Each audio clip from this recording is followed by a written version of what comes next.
అభివృద్ధి కోసం సాంకేతిక పరిజ్ఞానాన్ని మనం ఉపయోగించుకుంటున్నామో, సాంకేతిక నిపుణులు ఉపయోగించుకుంటున్నామో, నేరగాళ్ళు కూడా ప్యారలల్గా సేమ్ వ్యవస్థల్ని ఆర్థిక నేరాల కోసము, ఇతర నేరాల కోసం వినియోగించుకుంటున్నారు.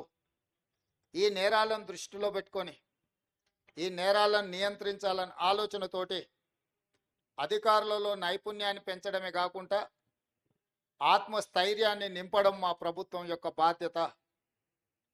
ఈ నేరాలను నియంత్రించే క్రమంలో ఇందులో పనిచేసే సిబ్బందికి కానీ అధికారులకు కానీ అవసరమైన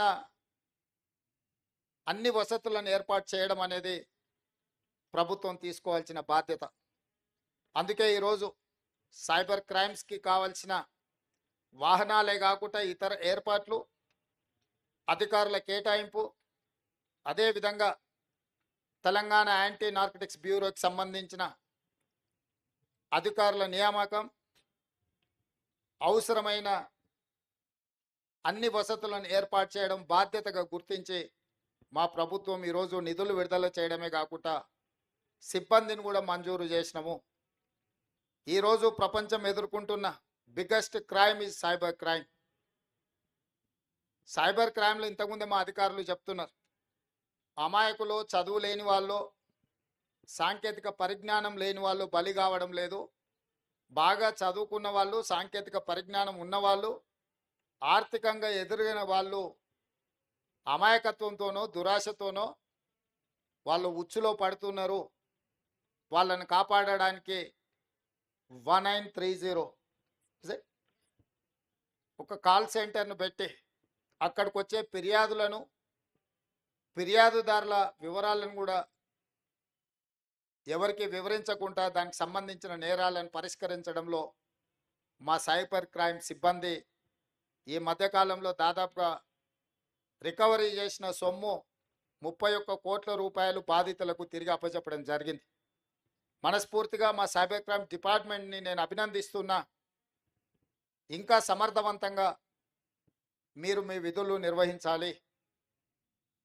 ఎవరైతే నేరాలకు పాల్పడుతున్నారో ఎంతటి వారైనా, ఏ రకమైన క్రైమ్ అయినా వదలడానికి వీల్లేదు.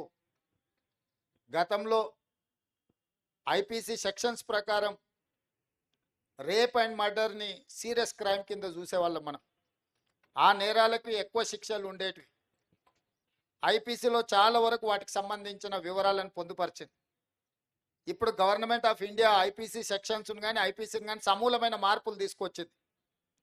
ఇప్పుడు కొత్త సవాళ్ళను ఎదుర్కోబోతున్నాం. భారత ప్రభుత్వం తీసుకొచ్చిన మార్పులను, చట్టాలను, నిబంధనలు, వాటన్నిటిని కూడా మన అధికారులకు వివరించడమే కాకుండా ఇందులో కూడా శిక్షణ ఇవ్వాల్సిన అవసరం ఉంది. ఆనాడు రాజ్యాంగం రాసుకున్నప్పుడు తీవ్రమైన నేరానిక మర్డర్స్ని కానీ రేప్లను కానీ మేజర్ సమస్యల కింద చూసారు. ఈరోజు సైబర్ క్రైమ్ వాటికంటే పెద్దదిగా మారింది.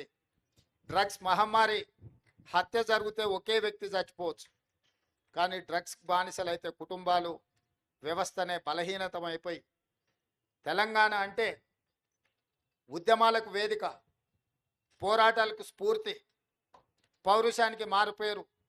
ఈ ప్రాంతంలో ప్రజా సమస్యల మీద, సామాజిక అసమానతల మీద పోరాటాలు చేసిన ప్రాంతం ఇది. దురదృష్టవశాత్తు గత 10 సంవత్సరాల నిర్లక్ష్యం వల్ల ఈరోజు గల్లీ గల్లీలో గంజాయి దొరికే పరిస్థితి వచ్చింది.